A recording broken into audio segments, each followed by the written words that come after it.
Dinosaurs is a sitcom from the 90s that explores problems with modern society by exaggerating them to the point of ridiculousness and applying them to a society of dinosaurs that is even more dysfunctional. It's a series that mostly relies on dialogue and uses wit, irony, and sarcasm to get its points across. The show was created by the Jim Henson Company using costumes, animatronics, and puppets for production. Jim Henson himself originally came up with the idea for the show and did some concept drawings, but he unfortunately passed away before they could start production for the pilot, leaving it to his family and his company to finish it. I wasn't even born until a decade after the show ended, and yet I loved it when I was little, and my love for it has only grown now that I fully understand it. It's hilarious and deep at the same time. And the series finale is dark in that the dinosaurs end up going extinct not because of a meteor, but they instead end up destroying themselves because of their own carelessness, which leaves one final important message before we say a final goodbye to the characters. But I'm not here to talk about the finale. Today, we're going all the way back to the beginning. The pilot is, in my opinion, the best written episode out of all of them. It's not my personal favorite, but it's definitely the best written. I consider those to be two different things, by the way.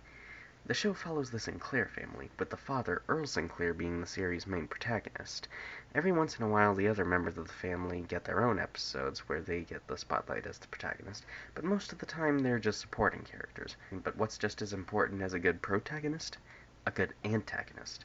BP Richfield, Earl's boss, serves as the series' antagonist. He represents all the problems with the society of dinosaurs, through his ignorance, selfishness, and his teeth.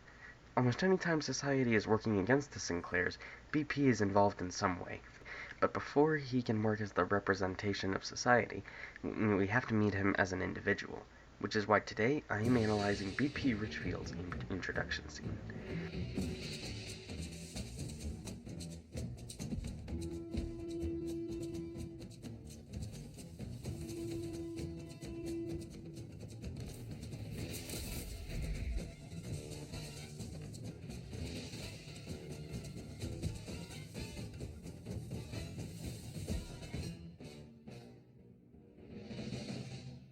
Honey, I'm home.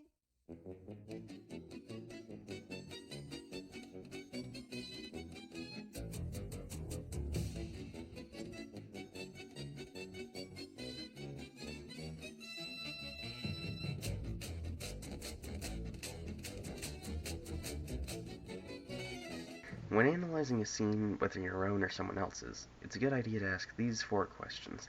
What did the characters want? What creates the conflict? What did the characters do to try to get what they want? And how does the scene change the overall story? I'm going to use these questions to make the scene easier for me to analyze. As I said earlier, Earl is the main protagonist, so what does Earl want? As we see earlier in the episode, everyone in Earl's family needs money from him the second they see that he's home. So Earl wants some money that he can have for himself. I would just for once like to have some money in my pocket after my family spends every cent I got. After that line, his friend Roy brings up an idea for how Earl could get what he wants if everything goes well. Well, then you better march yourself into that trailer and ask Richfield for a raise. However, Earl is hesitant about the idea, because he knows just how aggressive Richfield can be. This is a great way to introduce Richfield because it creates an opportunity to subvert expectations. We haven't seen Richfield's face yet, but the audience now has certain expectations for who this character will be when we do meet him. Another point is that when Earl first shows his fear of Richfield, he brings up his teeth. Have you recently seen the size of his teeth? And then when Roy convinces him to go ask for the raise, he says this. Wanna come in with me? No, big teeth. This is a funny joke, but it also shows that Earl isn't the only one scared of Richfield. Even though Roy wants to help Earl, he doesn't want to be involved with Richfield. Excuse me, Miss Richfield? Ow! Oh, God. Why aren't you out there knocking down trees? Richfield makes an impression in his very first line. After almost having second thoughts, Earl gets the courage to ask Richfield for his raise. I have a family, Mr. Richfield. I can't afford to get my wife a present, and I can't afford to buy my children the things that I'd like to. And this is probably the most suspense I've ever seen in a comedy. Tree pushers get $4 an hour. Well, I need a raise.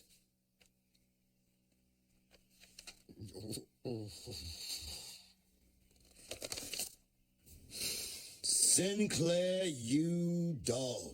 The entire time that clip is playing, we don't know what his response is going to be, and we're scared along with Earl because we know that Richfield could bite his head off. 20 years you work here, I never would have figured you had it in you to come in here and take me on. But take me on you do, mano a mano, one-on-one. That's guts ball, Sinclair. I like a guy who plays guts ball. Like it. It seems like everything went well. It looks like Earl is going to get what he wants. But if that was the case, the episode would end way too quickly. So in the next line... So, I guess I'm going to have to take your little ultimatum seriously, aren't I? Oh, I would appreciate that, sir. Cause a guy comes in here and puts a gun to my head. No, I meant no gun, sir. Must be prepared to back up his threat. Richfield takes Earl's asking for a raise as a threat. So I'm going to ask you, you want a raise? Or what? Or not. What puts you in the position to come in here with your slate of demands? Well, I got a wife and a family. Well, where is this my fault? I'm not blaming you. Then why do I have to pay for your family? Richfield feels burdened by having to pay Earl for more than just Earl himself.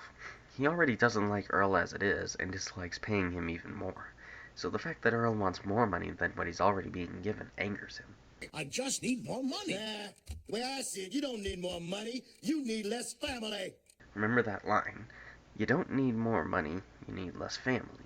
It's important for the philosophical conflict. Finally, we have to ask the question, how does this scene change the overall story? But I love my family. Well, obviously you do, since you're ready to quit your job for 'em. What? You face me down, demand more money, I ain't gonna give it to you. So you got no alternative but to look me in the eye and say, I'm sorry.